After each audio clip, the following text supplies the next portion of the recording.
Merhaba arkadaşlar. Bugün Hande Erçel'in gelecekteki kariyer yönünü ve olası gelişim alanlarını değerlendireceğiz.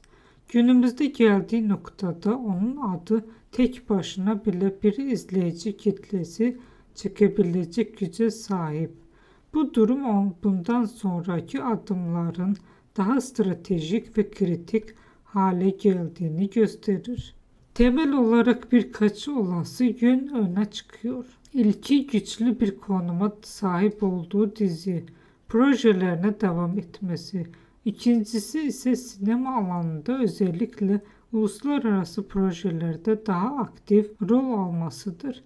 Üçüncü alan, medya etkisinin daha da güçlenmesidir. Zaten bir marka haline gelmiştir ve bu boyut yeni işbirlikleri, farklı içerik formatları ve hatta kendi projelerini üretme ihtimalini içerebilir. Ayrıca zaman içinde daha dramatik ve daha karmaşık karakterlere yönelmesi de olasıdır. Bu oyunculuk yelpazesini genişleterek profesyonel algısını da güçlendirebilir.